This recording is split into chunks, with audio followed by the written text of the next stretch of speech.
I thought I should share this, considering the continued infringement on property rights of my city council, and frankly, this is happening all across the country.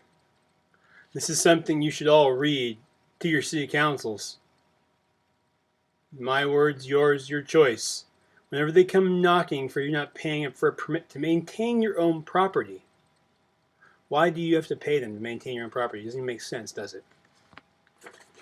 I'm going to begin, when I speak to them, I'm going to begin with a quote from somebody that's an employee of theirs. And a city employee said this, believe it or not.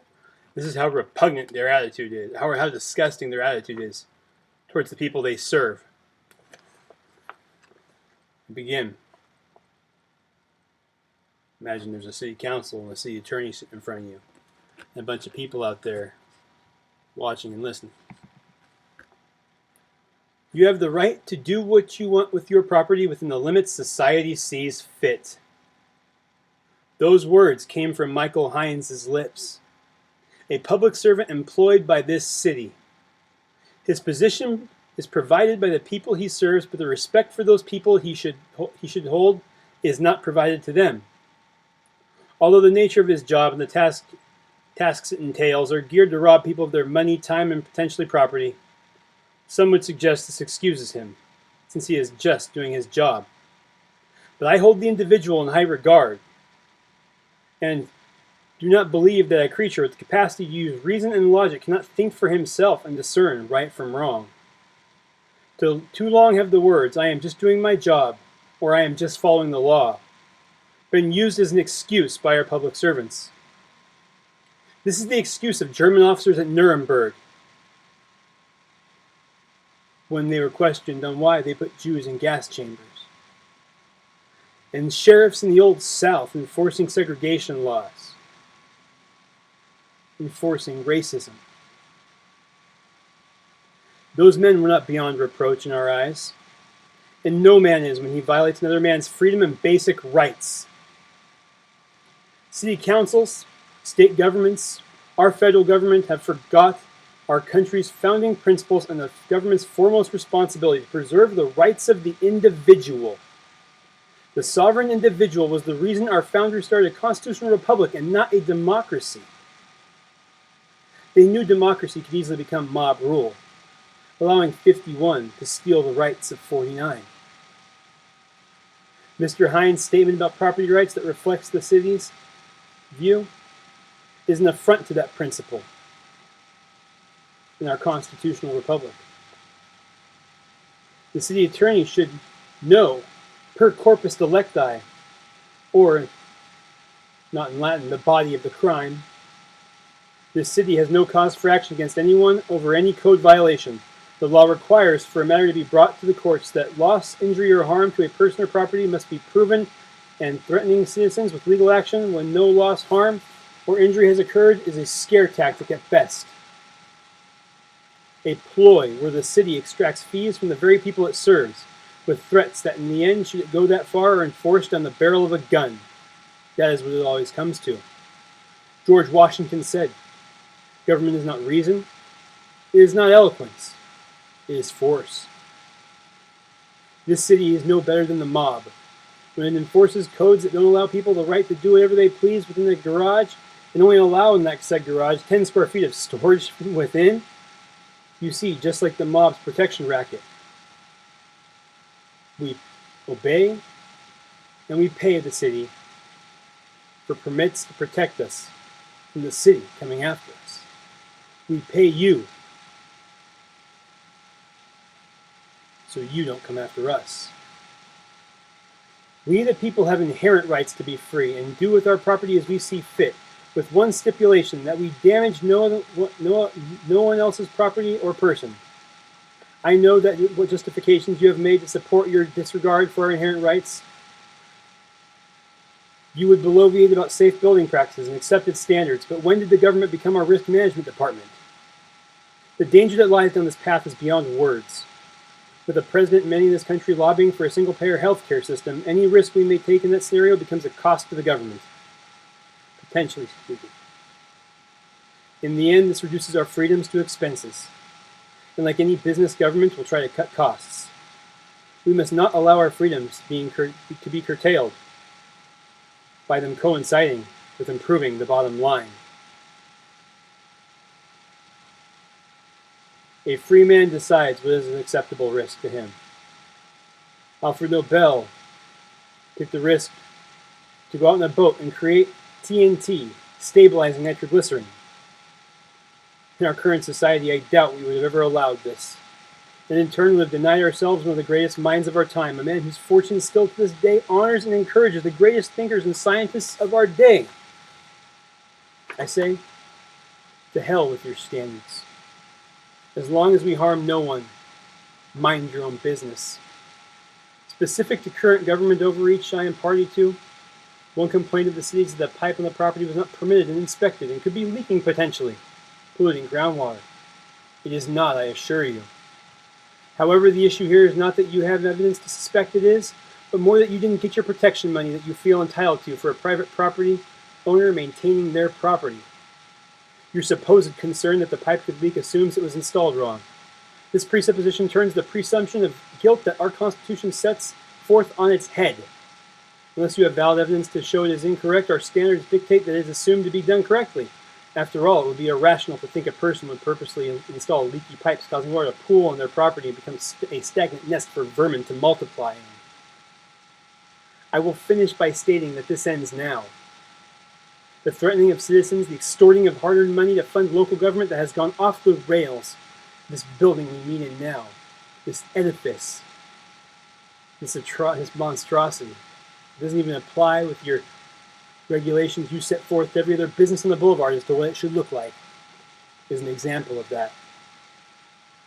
You have forgot your place, and you have forgot that you serve us, and that your primary duty dictated from the founding of our country is the preservation of our rights and not the destruction of our freedom. There is no court ruling that can change that, or law that can trump our founding documents. But furthermore, those pieces of paper could not even exist. And none of this would change. Humans do not have constitutional rights after all. We have inherent, inalienable rights. They exist simply because we breathe. And I or any man does not need you to acknowledge them for them to exist. Do you now deny them to humankind, those rights, and continue to follow unjust laws? Or will you think for yourself? Or continue to be a mindless government tool?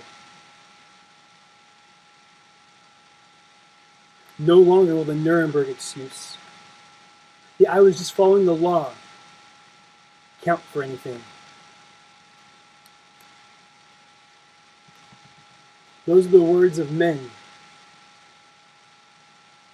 who have a brain, and women who have a brain and know what they're doing.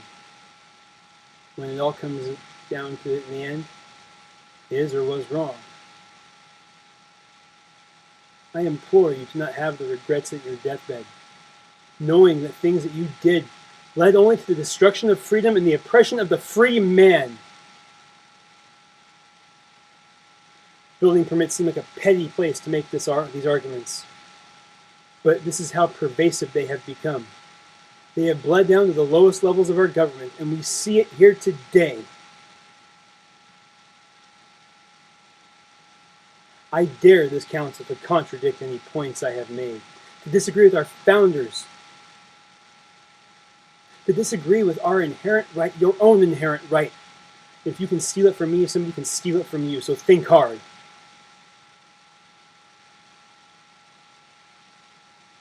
Today it is somebody else, but tomorrow it may be you. Your decision today may affect that day when it comes.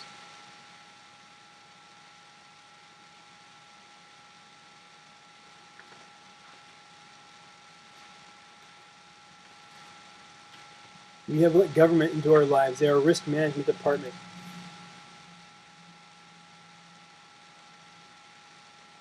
Think if the government has a vested, I'm no longer on the speech and say council anymore, but think of how Obamacare gives the government a monetary interest in the risks you take. Risks you take become a bottom line if you get hurt, and now your freedoms are just costs. It becomes a matter of, can can we take this right and save ourselves the money, and will people accept it? Or what must we do to make people, or bring them to a place where they will accept their rights being stolen?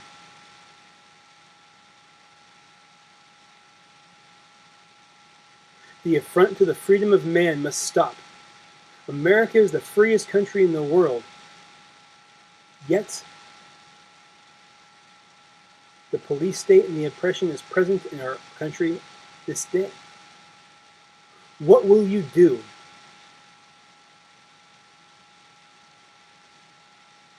Will you speak at your city council? Will you tell a cop who's just following the law that he sounds just like the Nazis? Or that racist sheriff in the South? Those men were just following the law. Ask that law enforcement officer, that city councilman, or state to them that you would like to think that they are good enough people. Or if a law that said they had to return a runaway slave existed, they wouldn't do it because they knew men should be free, no matter what the color of their skin, their creed, their religion, or preference of any sort, sexual, whatever the hell it is.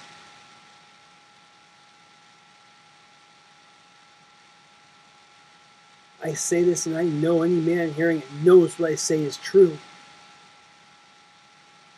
So why do you let it continue? The dog pile of oppression is getting to the point where those of us that become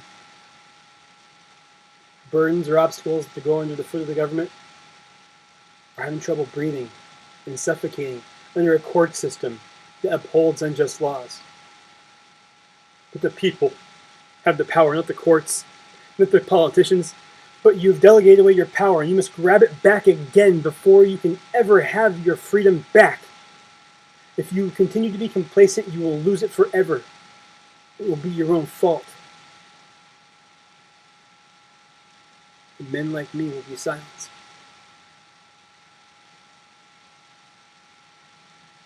Will be shunned.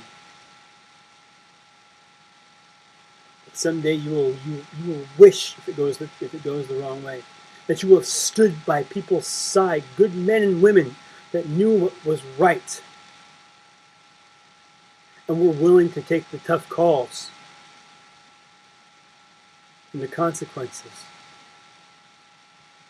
knowing that what they did was morally correct. Be of character.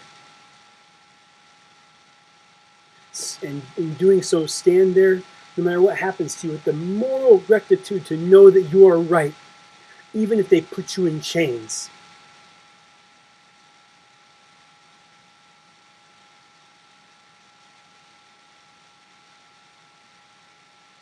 Freedom is so dear that I will not live without it.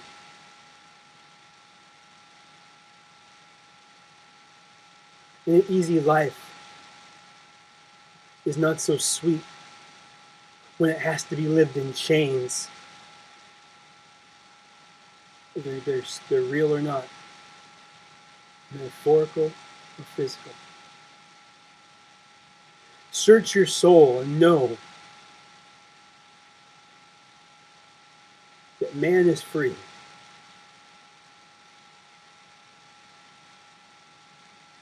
May your actions bear forth the same sentiments.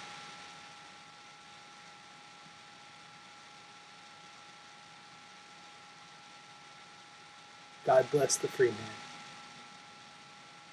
and his inherent right that no paper ever gave him, for it was always ours.